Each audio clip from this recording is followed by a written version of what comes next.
Wait lang, hinahanap ko ah, Wait siyempre lang, wait alam lang. ay hindi pa ba? Sorry, Nagsasalita na sorry. ba?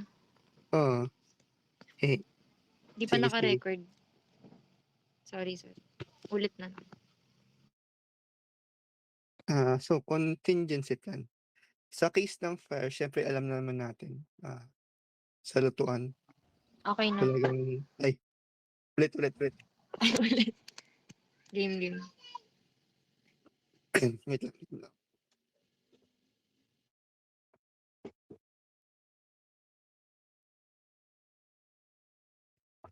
Contingency plan. Sa case of fire, siyempre alam naman natin hazard talaga 'pag, sa lutuan puwedeng magkaroon ng sunog. So kailangan prepare tayo, by way of training yung staff natin kung anong gagawin 'pag may in case ng sunog. Siyempre, yung workplace din dapat ano, lessen natin yung chance na magka-apoy. So, kailangan talaga malinis. Then, ah, yun fire extinguisher palaging available. Just in case lang naman na may masunog dun sa workplace.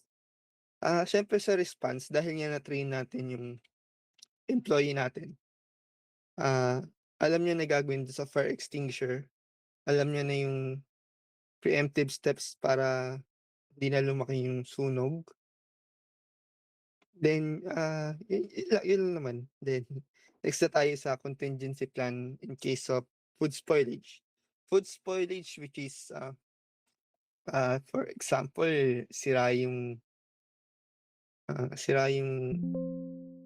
freezer or ref natin, then, vulnerable talaga yung pagkapanis ng mga Partner. pagkain. Ano? Sa akin yung food Hello? sandwich. Di ba fire ka lang?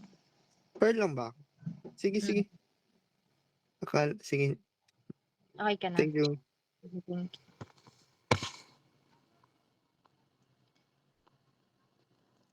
So, sa may food spoilage, first is clean and sa may preparedness, ito naman kung paano natin ma-avoid yung spoilage. So, first is clean and monitor the inventory. So, dito need ng regular check ng stocks para makita if may expired or damaged na items and also to make sure na fresh yung nagagamit natin na ingredients. Next is use cold storage for fresh products. So, since food business tayo, yung mga perishable goods natin like chicken and vegetables, dapat nakalagay talaga siya sa ref para maiwasan yung mabilis na pagbulok or pagkasira ng mga ingredients. Next is proper packaging of ingredients.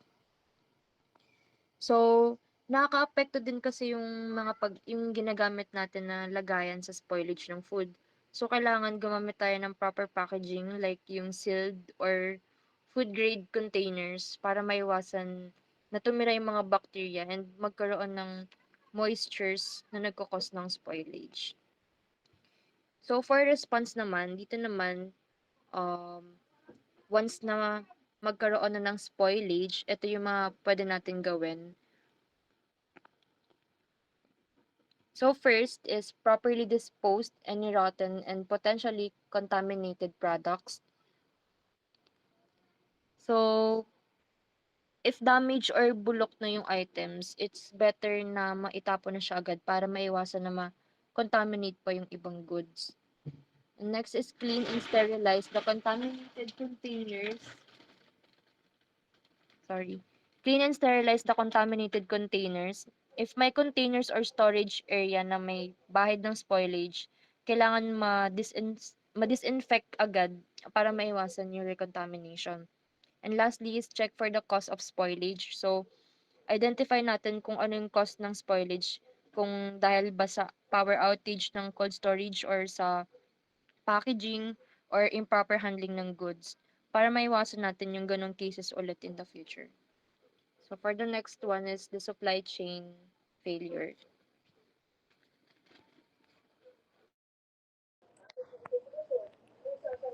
So, para naman sa supply chain failure, yung preparedness na gagawin natin, first is multiple source of suppliers to reduce dependency on single supplier. So, mas maganda na magkaroon tayo ng multiple suppliers para hindi tayo maasa lang sa isang suppliers. Then, kung magka-problema man yung sa supplier na yun is meron pa tayong ibang kukuhanan. So, second is maintain a safety stock of essential supplies to avoid shortages. So, need natin na magkaroon ng extra supplies para may reserva tayo sakaling magkaroon ng delay sa delivery and para hindi tayo magkaroon ng shortage of supplies. So, sa third bullet, use demand forecasting for better preparation for lack of supplies in the market. So, here naman need natin gumamit ng demand forecasting para ma-predict kung gaano kalaki yung demand na magagamit at para makapag-prepare pa ng sapat na stock sa business natin if ever man na mawalan ng supplies in the market.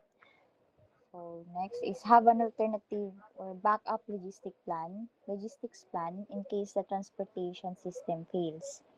For this bullet naman, much better na maghanda tayo ng backup plan sa transportation sakaling magkaroon ng aberya sa delivery system ng supplier natin. So ang response natin sa supply chain failure,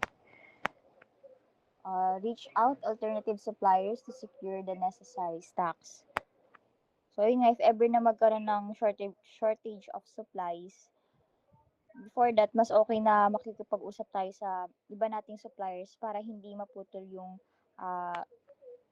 supply natin.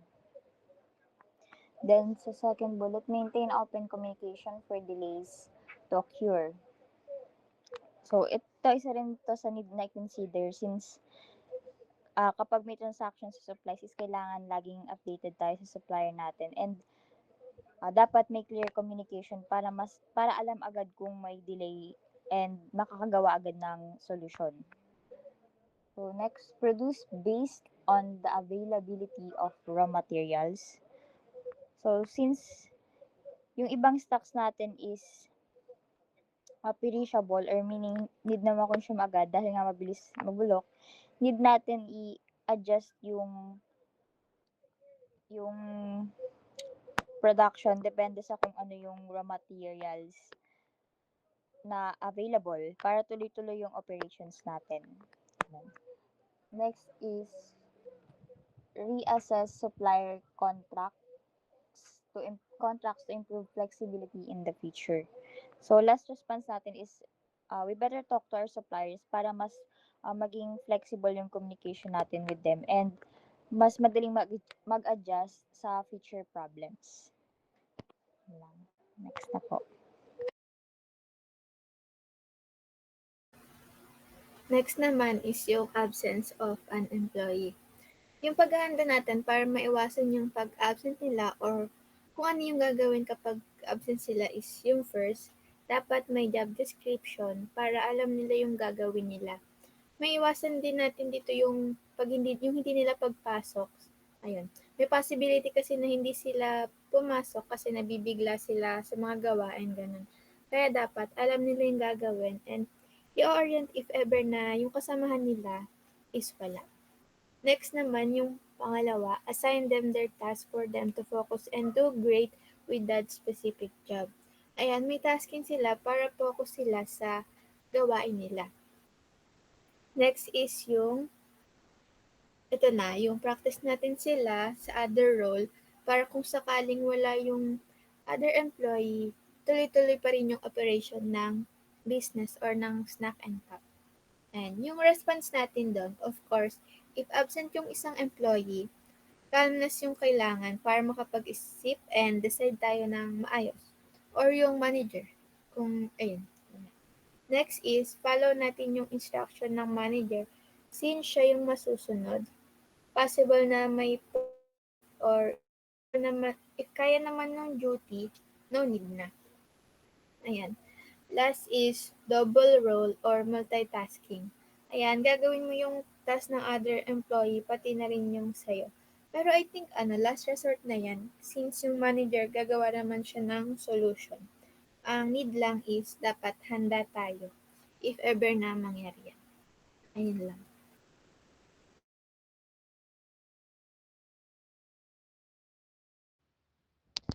Next is yung theft and robbery.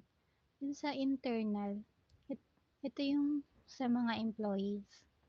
So, preparedness, install CCTV cameras in the store. So, dito, ano lang, para mabantayan yung mga employees at maiwasan yung pagnanakaw. Siyempre, pag may CCTV camera, made-discourage sila magnakaw or gumawa ng masama kasi alam nilang nakamonitor sila. Next is yung implement a strict monitoring of cash handling and strict inventory monitoring. Dito lang is lagi lang i-check yung cash and inventory para masigurado na tama yung bilang or yung ng cash or yung stock araw-araw. Next is yung provide tracking software to monitor everything, cash inventory, attendance of the employee.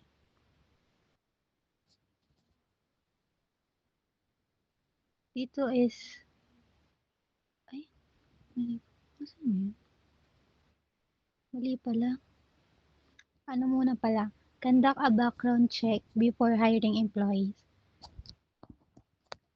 So, bago ka mag-hire ng employee, dapat i-check mo muna if may criminal record ba sila bago tanggapin. Yung katulad ng kukuha sila ng requirements ng NBI clearance or yung police clearance. And yung next is, yun nga, yung provide tracking software to monitor everything, cash inventory, attendance of the employee.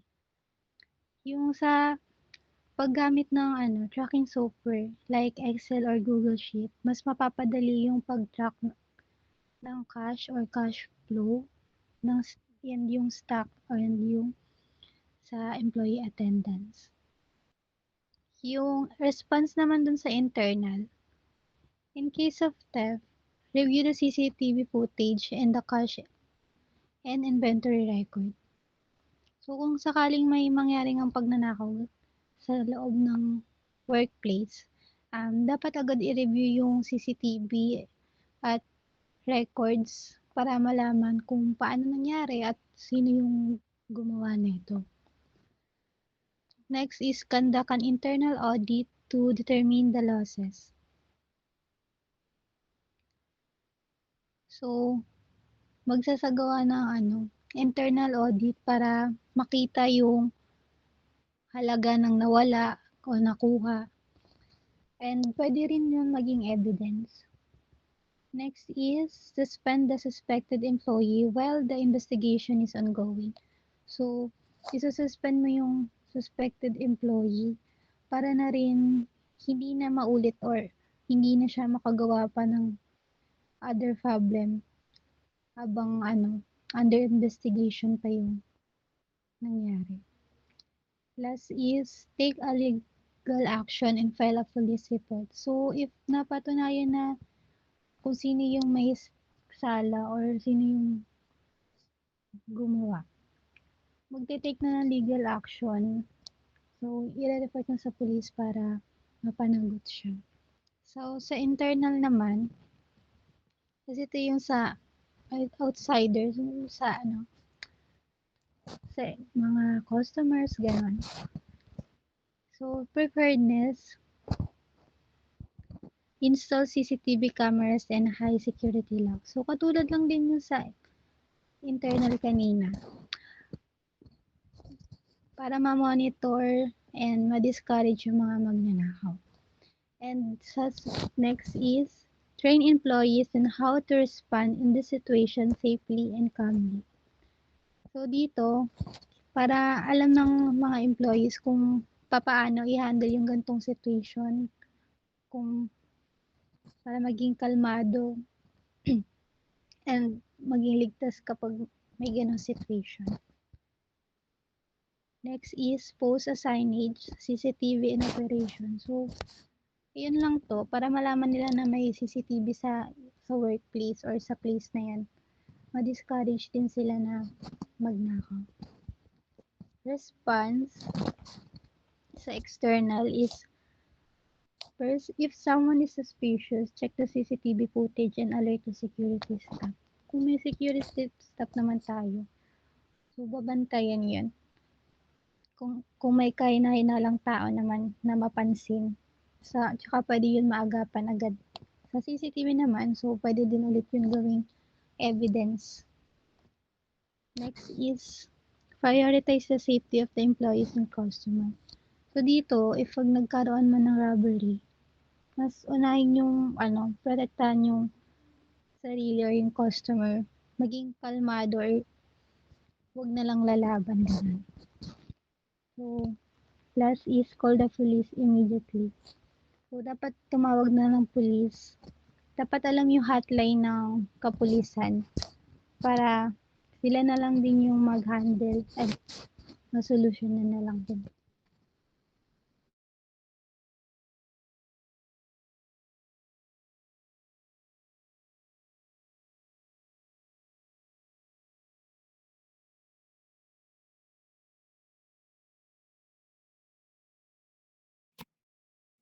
For equipment malfunction naman, kapag nag-stop o nagka-problema yung machine na ginagamit sa operations, whether itong minor issues like hindi nag-on or nag-overheat o major issue na kailangan ng technician. For preparedness, first is schedule monthly inspections and clean equipment. So, every month natin i-inspect and lilinisan yung mga equipments para maiwasan ma-damage and para mas longer yung lifespan ng mga equipment. Next is keep spare parts, back equipment, and adjudicator. Para kung may masira mang isa, hindi maapektuhan yung operation ng business. Next is maintain a list of repair technicians. So, ready na tayong list ng mga technicians para in case na mag-malfunction yung equipment. May list of technicians tayo na pwedeng tawagan.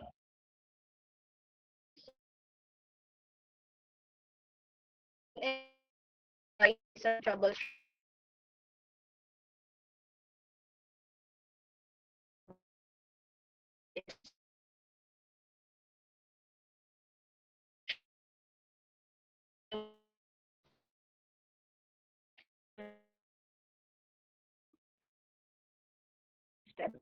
Hindi yung operation.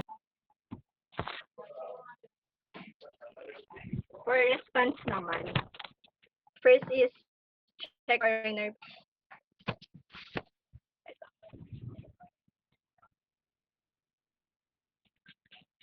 Hindi lang.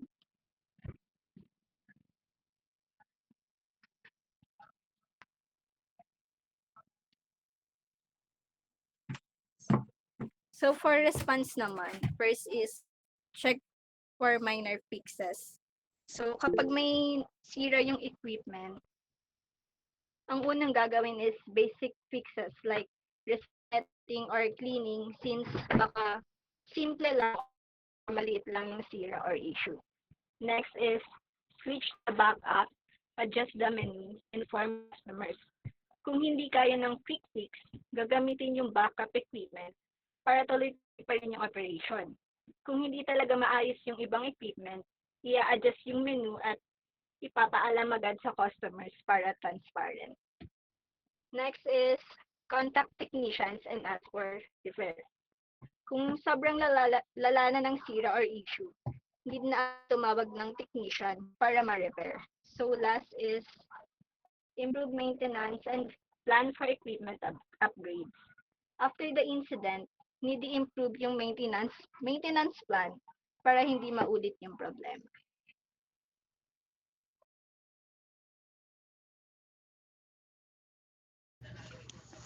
Next is we include financial difficulties since isa sa mga possible risk na kakarapin ng business natin.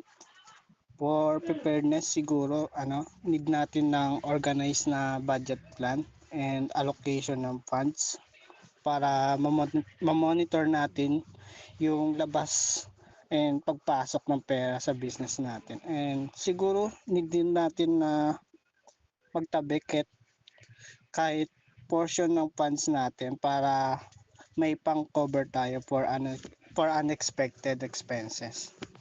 For response naman, hindi natin agad na ma-identify yung pinaka-cause ng financial issue. Then, prepare plan kung paano natin masosolusyonan yung issue na yun. And also avoid na din yung mga unnecessary expenses. Yun lang.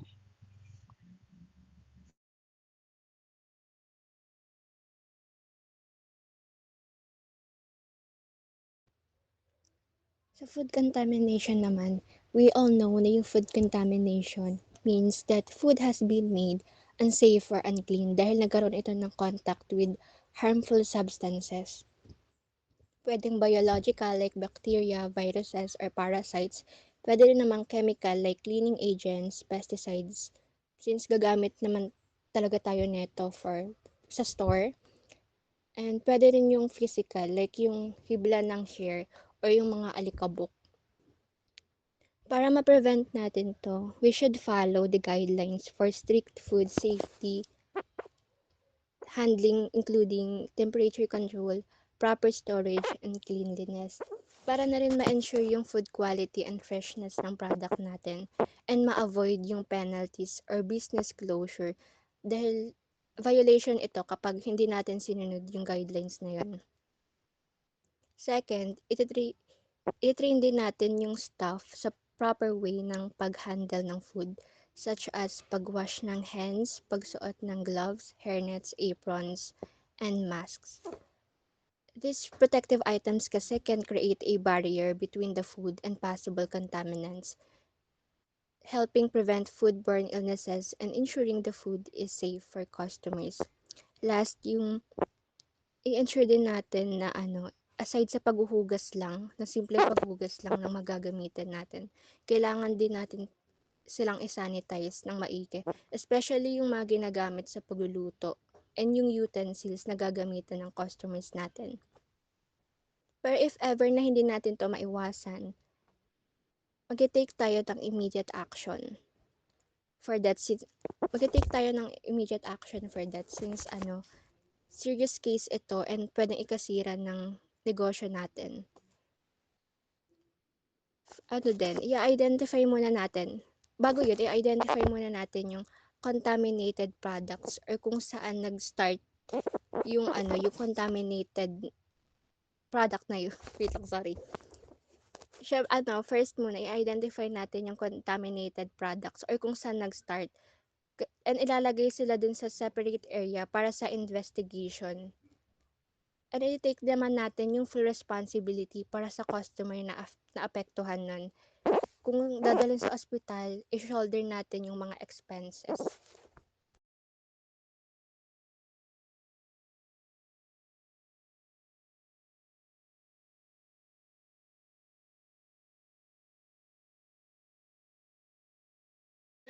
So, next naman yung publicity or product recall. So, di ba dito, meron tayong mga social media platforms. So,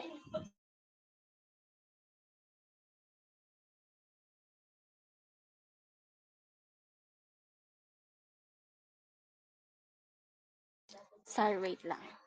So, employee system to watch brand mentions and spot early problems. So, mahalaga dito na systematically na ma-monitor yung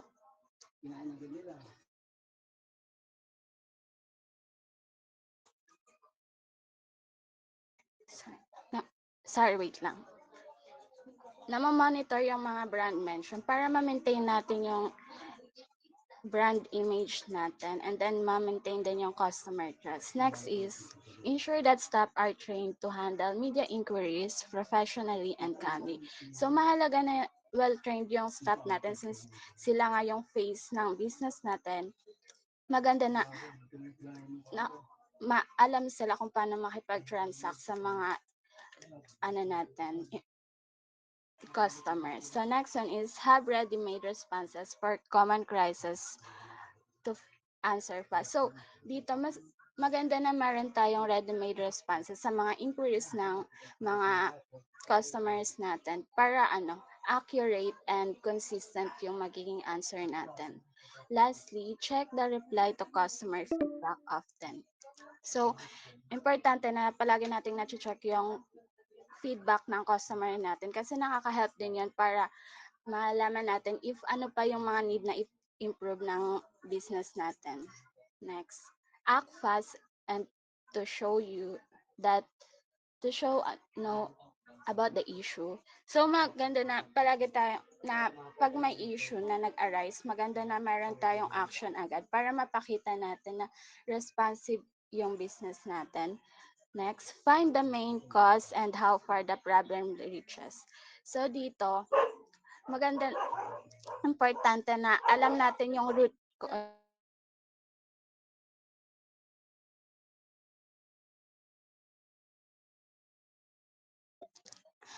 mahalaga na makita agad natin yung root cause ng problem para alam natin kung alin doon yung need natin masolusyonan agad para hindi na dumami pa yung problem. Next, admit mistakes when necessary, explain what happened and outline corrective actions.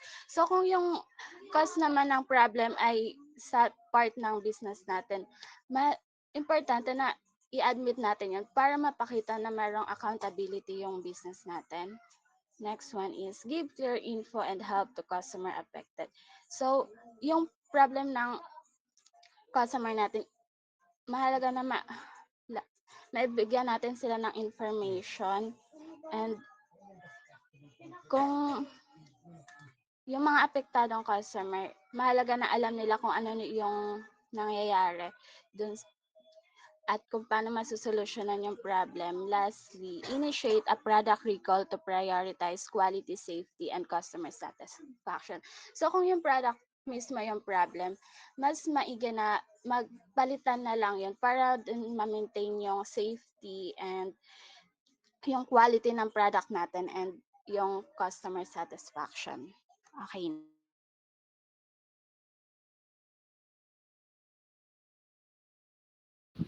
Okay, now let's talk about customer complaints. No? Yung preparedness natin. So customer complaints, train employees in effective communication, problem solving, and handling customer complaints. So dito, train natin yung mga employee natin kung paano makipag-communicate, makipag-usap ng maayos sa mga customer natin. Pwede dito, bigyan natin sila ng mga possible scenarios na magaganap. No? Tapos kung paano nila susolusyonan ito. Monitor customer feedback and maintain records of complaint with the details and resolutions. So dito naman, after natin maayos yung complaints, i-compile natin siya sa isang file para meron tayong records tapos kung paano nila sinulusyon. Implement a clear return, refund, and exchange policy. So, yun, kagaya ng sinabi kanina, pag may problema yung customer natin about sa product or item natin or foods natin, no? Mas maiging i-offer na lang natin yung return, refund, or exchange policy natin. Next, so, yung response natin, paano kung nangyari na may nagalit ng customer, may nagre-reklamo ng customer, ang response natin dyan is to stay calm, acknowledge the complaint, and listen with empathy. So, makikinig tayo ng hanggang tumulong. No? Next is apologize and gather relevant details. So, dito, syempre, nagkamali tayo, nagkaroon tayo ng pagkukulang. Manghihingi tayo ng pasensya and hihingi natin yung mga kailangan nila. Tapos, mag-offer tayo ng mga pwede nating maitulong sa kanila. Provide appropriate solutions like exchange, refund, or return. Kagaya ng sinabi ko kanina, pag sinabi natin nagkamali tayo, nagkaroon tayo ng complaint, so magpa-provide pa rin tayo ng service sa kanila. Yung magugustuhan nila, masasatisfy na sila para yun, mabawasan or maiwasan yung mga ganitong pangyayari. Yun lang naman.